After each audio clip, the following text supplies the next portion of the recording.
അസ്സലാമു അലൈക്കും വറഹ്മത്തുള്ളാഹി വബറകാതുഹു. കഴിഞ്ഞ ക്ലാസ്സിൽ സൂറഹ് ബഖറ 205 ആയത്ത് വരെ നമ്മൾ മനസ്സിലാക്കി. ഇൻഷാ അല്ലാഹ് ഇന്ന് നമുക്ക് ബാക്കി വരുന്ന ഭാഗങ്ങൾ നോക്കാം. ബിസ്മില്ലാഹിർ റഹ്മാനിർ റഹീം. وإذا قيل له اتق الله أخذته العزة بالإثم فحسبه جهنم ولبئس المهاد. وإذا قيل വാവ് ഉച്ചരിക്കുന്ന സമയത്ത് ചുണ്ടുകളൊന്ന് സർക്കിൾ ചെയ്ത് കൊടുക്കുക.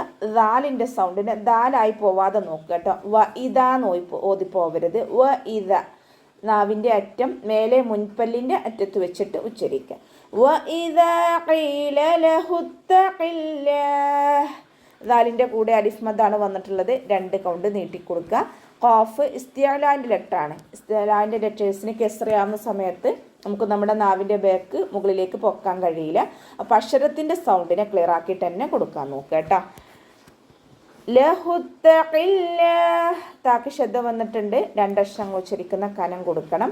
ഖാഫ് ഇവിടെയും ഇസ്തിഅലാൻ്റെ ലെറ്ററിന് കെസ്റയാണ് വന്നിട്ടുള്ളത്. അപ്പോൾ നമുക്ക് അക്ഷരത്തിൻ്റെ സൗണ്ടിനെ ക്ലിയർ ആക്കി കൊടുക്കുക.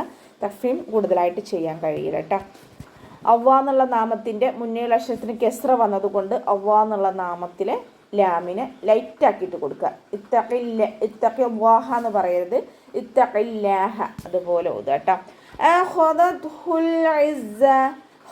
ഇസ്തിഅലാൻ്റെ ലെറ്ററാണ്. നാവിൻ്റെ ബേക്ക് മുകളിലേക്ക് പൊക്കിയിട്ട് തഫീം ചെയ്യുക കേട്ടോ. ത സുക്കൂനാവുന്ന സമയത്ത് കുറച്ച് എയർ പാസ് ചെയ്യണ സൗണ്ട് കൊടുക്കുക. അഖദത്ഹു അതുപോലെ ഓതാൻ ശ്രദ്ധിക്കുക കേട്ടോ. ലാം ഖൽഖല ലെറ്ററില്ലാത്തത് കൊണ്ട് ഹാഫ് സുക്കൂന് കൊടുക്കുക. ഐനിൻ്റെ സൗണ്ട് തൊണ്ടയുടെ മധ്യഭാഗത്ത് തന്നെ കൊണ്ടുവരാൻ ശ്രദ്ധിക്കുക കേട്ടോ.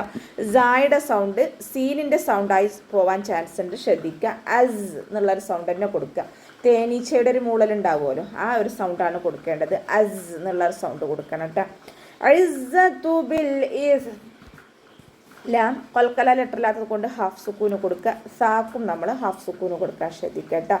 സ മഖ്റജ് വരുന്നത് നാവിൻ്റെ അറ്റം മേലെ മുൻപല്ലിൻ്റെ അറ്റത്ത് വെക്കുകയും ചെയ്യുക. അതോടൊപ്പം തന്നെ നാവിൻ്റെ കുറച്ച് ഭാഗം പുറത്തോട്ട് കാണുന്ന രൂപത്തിൽ വെച്ചിട്ട് എയർ പാസ് ചെയ്യണ സൗണ്ടും കൊടുക്കുക കേട്ടോ. ഇവിടെ വഖഫിൻ്റെ ചിഹ്നമായിട്ടുള്ള ജീമാണ് വന്നിട്ടുള്ളത്. വഖഫും വസ്ലും നമുക്കിവിടെ അനുവദനീയമാണ്. ഫഹസ്ബുഹു ജഹന്നം. ഫ ലൈറ്റ് ആക്കിയിട്ട് ഉച്ചരിക്കുക. മേലെ മുൻപല്ലിൻ്റെ അറ്റം താഴെ ചുണ്ടിൻ്റെ ഉൾവശത്ത് നനഞ്ഞ ഭാഗത്ത് വെക്കുക. ഹ അക്ഷരത്തിൻ്റെ സൗണ്ടിനെ തൊണ്ടയുടെ മധ്യഭാഗത്ത് തന്നെ കൊണ്ടുവരാൻ ശ്രദ്ധിക്കുക. സീനിന് ഖൽഖല ലെറ്ററില്ലാത്തത് കൊണ്ട് ഹാഫ് സുക്കൂന് കൊടുക്കുക കേട്ടോ. ഫഹസ്ബുഹു നോതരുത്. ഫഹസ്ബുഹു അതുപോലെ ഓതുക കേട്ടോ. ഹ കൂടെ വാവ് സഗീറയാണ് വന്നിട്ടുള്ളത്. ചെറിയ മദ്ദിനെ കണ്ടാൽ നമ്മൾ 2 കൗണ്ട് നീട്ടാൻ ശ്രദ്ധിക്കുക. ജഹന്നം നൂനിന് ശബ്ദം വന്നു. അഖ്മൽ ഒന്നനാണ്, നന്നായിട്ട് മണിച്ചു കൊടുക്കുക കേട്ടോ. ഇവിടെ വഖഫിൻ്റെ ചിഹ്നമായിട്ടുള്ള സിലയാണ് വന്നിട്ടുള്ളത്. അടുത്ത വേർഡുമായിട്ട് ചേർത്തി ഓതലാണ് ഉത്തമം കേട്ടോ. ഇനി നമ്മൾ വഖഫ് ചെയ്യുകയാണെന്നെങ്കിൽ മീമിന് ഹാഫ് സുക്കൂന് കൊടുക്കുക. വലബിഅ്സൽ മിഹാദ് വാവ് ഉച്ചരിക്കുന്ന സമയത്ത് ചുണ്ടുകളെ സർക്കിൾ ചെയ്ത് പിടിക്കുക. ഹംസ ഖൽഖല ലെറ്ററില്ലാത്തത് കൊണ്ട് ഹാഫ് സുക്കൂന് കൊടുക്കുക. വലബിഅ്സൽ മിഹാദ് എന്ന് ഓതരുത്. വലബിഅ്സ ഹംസയെ ക്ലിയർ കട്ടാക്കിയിട്ട് ഉച്ചരിക്കുക കേട്ടോ. വലബിഅ്സൽ മിഹാദ് ലാമിനും നമ്മൾ ഹാഫ് സുക്കൂന് കൊടുക്കുക. ഹ എന്നുള്ള അക്ഷരത്തിൻ്റെ സൗണ്ടിന് ഹംസയുടെ സൗണ്ടായി പോവാൻ ചാൻസ് ഉണ്ട്. മിഹാദ് എന്നൊക്കെ ഓതാൻ ചാൻസ് ഉണ്ട്, ശ്രദ്ധിക്കുക കേട്ടോ. മിഹാദ് ഇവിടെ മദ് ആദ് സുക്കൂനിൽ വഖഫ് ചെയ്യുമ്പോൾ 2, 4, 6 കൗണ്ട് വീതം നീട്ടി വഖഫ് ചെയ്യാൻ ശ്രദ്ധിക്കുക. ومن الناس من يشري نفسه ابتغاء مرضات الله والله رؤوف بالعباد. വമിനന്നാസ് വാവ് ഉച്ചരിക്കുന്ന സമയത്ത് ചുണ്ടുകൾ വട്ടത്തിൽ പിടിച്ചു കൊടുക്കുക. പല്ലിനെ ചുണ്ടിൽ തട്ടിക്കാതെ നോക്കുക കേട്ടോ. നൂനിന് ശബ്ദം വന്നു. അഖ്മൽ ഓന്നനാണ്, നന്നായിട്ട് മണിച്ചു കൊടുക്കുക. അലിഫ് മദ്ദും കൂടെ വന്നിട്ടുണ്ട്. 2 കൗണ്ട് നീട്ടിക്കൊടുക്കുക. നൂൻ സാക്കിനയ്ക്ക് ശേഷം ഇദ്ഗാം ബിഗുന്നയുടെ അക്ഷരമായിട്ടുള്ള യാ വന്നു. നൂൻ സാക്കിനയെ യായിലേക്ക് ലയിപ്പിക്കുകയും ചെയ്യുക, ഉന്ന കൊടുക്കുകയും ചെയ്യുക കേട്ടോ. മൻ യശ്രീ നോതരുത്. അവിടെ നൂനിൻ്റെ സൗണ്ടിനെ നമ്മൾ യായിലേക്ക് ലയിപ്പിച്ചു കൊടുക്കുക. മൻ യശ്രീ നഫ്സഹ് ഷീനിന് ഹാഫ് സുക്കൂന് കൊടുക്കാൻ ശ്രദ്ധിക്കുക കേട്ടോ. യശ്രീ നോത്തരുത്. യശ്രീ റോ കെസ്രയാണല്ലോ, അപ്പോൾ രീ എന്നുള്ള സൗണ്ട് കൊടുത്തിട്ട് ഓത. അലിഫ് മദ്ദും യാമദ് കൂടെ വന്നിട്ടുണ്ട്, 2 കൗണ്ട് നീട്ടിക്കൊടുക്കുക. യശ്രീ നഫ്സഹു ഇബ്തിഗാ ഫ ലൈറ്റാക്കിയിട്ട് ഉച്ചരിക്കുക കേട്ടോ. മേലെ മുൻപല്ലിൻ്റെ അറ്റം താഴെ ചുണ്ടിൻ്റെ ഉൾവശത്ത് നനഞ്ഞ ഭാഗത്ത് വെക്കുക. ഹ എന്നുള്ള അക്ഷരത്തിൻ്റെ സൗണ്ടിനെ ക്ലിയർ ആക്കിയിട്ട് തന്നെ ഉച്ചരിക്കുക. ഹംസയുടെ സൗണ്ടായി പോവാൻ ചാൻസ് ഉണ്ട്, ശ്രദ്ധിക്കുക. ബ കൊൽക്കല ലെറ്റർ ആയതുകൊണ്ട് ഫുൾ സുക്കൂന് കൊടുക്കുക കേട്ടോ. നഫ്സഹുബ് നഫ്സഹുബ് ഫുൾ സുക്കൂനിൻ്റെ സൗണ്ടിനെ കേൾപ്പിക്കുക കേട്ടോ. ഗൈന് ഇസ്തിഅലാൻ്റെ ലെറ്ററാണ്. നാവിൻ്റെ ബാക്ക് നന്നായിട്ട് മുകളിലേക്ക് പൊക്കി കൊടുത്തിട്ട് തഫ്ഹീം ചെയ്യുക. അലിഫ് മദ്ദും കൂടെ വന്നിട്ടുണ്ട്. മദ്ദക്ഷരത്തിന് ശേഷം അതേ വേർഡ് തന്നെ ഹംസയും വന്നു. മദ് വാജിബ് മുത്തസിലാണ്. 4-5 കൗണ്ട് നിർബന്ധമായിട്ടും നീട്ടിക്കൊടുക്കണം. നിർബന്ധമായിട്ടും 4-5 കൗണ്ട് നീട്ടിക്കൊടുക്കുക കേട്ടോ. വാദ് ഇസ്തിഅലാൻ്റെയും ഇഖ്ബാക്കിൻ്റെയും ലെറ്ററാണ്. അപ്പോൾ നാവിൻ്റെ മുഴുവൻ ഭാഗങ്ങളും മുകളിലേക്ക് ഉയർത്തിയിട്ട് തഫ്ഹീം ചെയ്യുക. അലിഫ് മദ്ദും കൂടെ വന്നിട്ടുണ്ട്, 2 കൗണ്ട് നീട്ടിക്കൊടുക്കുക. അവ്വാ എന്നുള്ള നാമത്തിൻ്റെ മുന്നേയുള്ള അക്ഷരത്തിന് കെസ്ര വന്നതുകൊണ്ട് അവ്വാ എന്നുള്ള നാമത്തിലെ ലാമിനെ ലൈറ്റാക്കിയിട്ട് ഉച്ചരിക്കുക കേട്ടോ. മവ്വാത്തില്ല മവ്വാത്തി അവ്വാന്ന് ഉച്ചരിക്കരുത്. മവ്വാത്തില്ല അതുപോലെ ഓതാൻ ശ്രദ്ധിക്കുക കേട്ടോ.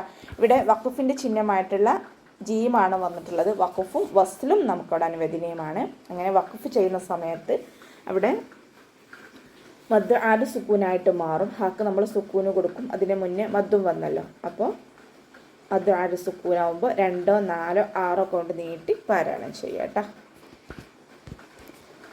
വല്ലാഹു റഊഫും ബിൽ ഇബാദ്. വല്ലാഹു വാവ് ഉച്ചരിക്കുന്ന സമയത്ത് ചുണ്ടുകളെ സർക്കിൾ ചെയ്ത് പിടിക്കുക. അവ്വാ എന്നുള്ള നാമത്തിൻ്റെ മുന്നേയുള്ള അക്ഷരത്തിന് ഫതഹയാണ് വന്നിട്ടുള്ളത്. അപ്പോൾ അവ്വാ എന്നുള്ള നാമത്തിലെ ലാമിനെ ഉയർത്തിയിട്ട് ഉച്ചരിക്കുക കേട്ടോ. റോ ഫതഹയാണ്, ഉയർത്തിയിട്ട് ഉച്ചരിക്കുക. റോ എന്നുള്ള സൗണ്ട് തന്നെ കൊടുക്കുക. റാ നായി പോവരുത്, റഊഫ് നായി പോവരുത്. റഊഫും ബിൽ ഇബാദ്. ഹംസയുടെ കൂടെ അലിഫ് വാവ് മദ് വന്നു, 2 കൗണ്ട് നീട്ടിക്കൊടുക്കുക. ഫാക്ക് വമ്മ തെൻവീനാണ് വന്നിട്ടുള്ളത്. തെൻവീനിന് ശേഷം ഇഖ്ലാബിൻ്റെ അക്ഷരമായിട്ടുള്ള ബാ ആണ് വന്നിട്ടുള്ളത് അല്ലേ. അപ്പോൾ തെൻവീനിനെ നമ്മൾ പൂർണ്ണമായിട്ടും തെൻവീനിലുള്ള നൂനിനെ മീമാക്കി മാറ്റി മറിച്ചിട്ട് ഉന്നയോട് കൂടി ഒതുക്കൊടുക്കുക. നൂനിൻ്റെ സൗണ്ട് അവിടെ കേൾക്കുകയില്ല. തെൻവീനിലുള്ള നൂനിൻ്റെ സൗണ്ട് കേൾക്കുകയില്ല. മീമിൻ്റെ സൗണ്ടാക്കി മാറ്റി മറിക്കും ചെയ്യുക. അതോടൊപ്പം തന്നെ ഉന്ന കൊടുക്കുക ചെയ്യുക കേട്ടോ. റഊഫും ബിൽ ഇബാദ് ഇതുപോലെ ഓതട്ടോ. ഇവിടെ നമുക്ക് ശ്രദ്ധിച്ചാൽ തന്നെ മനസ്സിലാവും. ഫ കൂടെ ഒരു ചെറിയ കാല താഴോട്ടുള്ള മീമിനെ കാണുന്നുണ്ടല്ലോ, ഇത് ഇഖ്ലാബിൻ്റെ മീമാണ്, മീമുൽ ഖായിമ. ഓക്കെ, ഐനിൻ്റെ സൗണ്ട് തൊണ്ടയുടെ മധ്യഭാഗത്തും തന്നെ കൊണ്ടുവരാൻ ശ്രദ്ധിക്കുക. അവസാനത്തിൽ മദ് ആര് സുക്കൂനിൽ വഖഫ് ചെയ്യുമ്പോൾ 2, 4, 6 കൗണ്ട് ഇത് നീട്ടി വഖഫ് ചെയ്യുക. അതോടൊപ്പം തന്നെ ശ്രദ്ധിക്കേണ്ടത് ദാല് ഖൽഖല ലെറ്ററാണല്ലോ, അപ്പോൾ ഫുൾ സുക്കൂന് കൊടുത്തിട്ട് വഖഫ് ചെയ്യാനും ശ്രദ്ധിക്കുക. വല്ലാഹു റഊഫും ബിൽ ഇബാദ് സുക്കൂനിൻ്റെ സൗണ്ടിനെ വ്യക്തമായിട്ട് കേൾപ്പിച്ചു കൊടുക്കുക കേട്ടോ. അപ്പോൾ നമുക്ക് ഇവിടെ വെച്ചിട്ട് അവസാനിപ്പിക്കാം. അസ്സലാമു അലൈക്കും വറഹ്മത്തുള്ളാഹി.